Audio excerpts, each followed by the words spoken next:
ছোলা বা বুটের ডাল দিয়ে বানানো এই বরফিটা এত বেশি মজার হয়, যারা অলরেডি ট্রাই করেছেন তারা তো জানেন এটা কত বেশি মজার।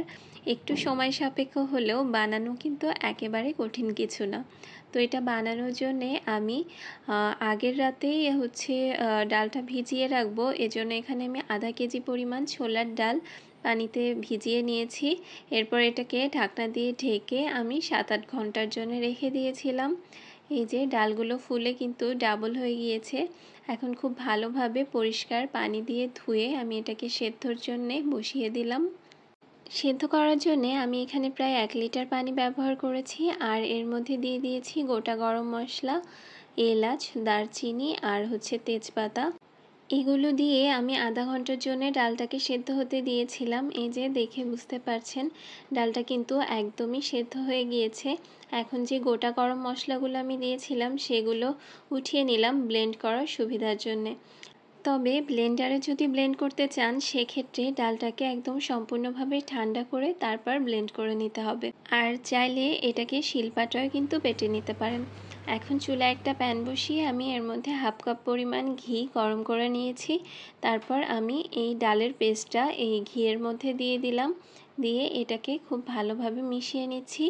এই প্রসেসটাই একটু কঠিন, এটা আসলে একটু ধৈর্য নিয়ে করতে হবে, কিছু আসলে করার নেই।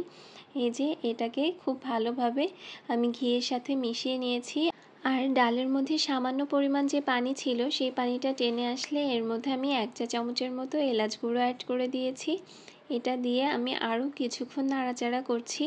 এরপর এখানে একদম 1 কাপ পরিমাণে আমি চিনি অ্যাড করে দিলাম।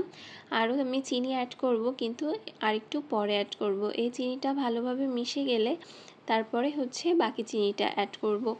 আচ্ছা, চিনি দেওয়ার পরে যখন চিনিটা গলতে থাকবে তখন কিন্তু এই পেস্টটা এত বেশি নাড়তে আর অসুবিধা হবে না, যেহেতু চিনির পানিটা ছাড়তে শুরু করবে।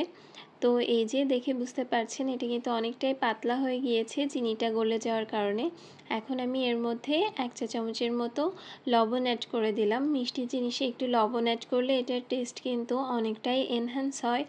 তো কিছুক্ষণ নাড়াচাড়া করার পরে আমি এখানে 1/3 কাপ পরিমাণ গুঁড়া দুধ অ্যাড করে দিয়েছি।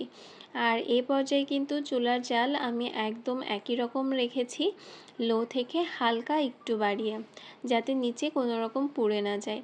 আর শেষে নামানোর আগ দিয়ে আমি এর মধ্যে দিয়ে দিয়েছি 1 টেবিল চামচের মতো ঘি। ঘিটা দিলে লাস্টে একটা খুব ভালো ফ্লেভার বের হয়।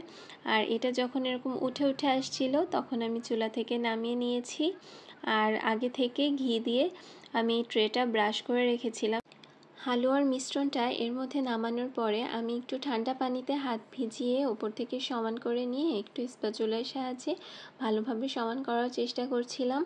আর কিছু আমি বাদাম কুচি করে রেখেছিলাম, সেটা আমি এভাবে ওপর থেকে ছড়িয়ে একটু হাত দিয়ে চেপে চেপে দিচ্ছি। এই কাজটা কিন্তু একটু গরম থাকা অবস্থায় করতে হবে।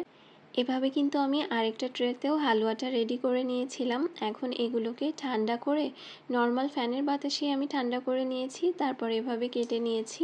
এখন এগুলোকে উঠিয়ে পরিবেশন করার পালা। একটু সাবধানে উঠাতে হবে যাতে ভেঙে না যায়।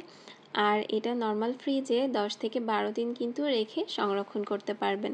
ভালো লাগলে বাসায় অবশ্যই এই মজার হালুয়াটা ট্রাই করবেন।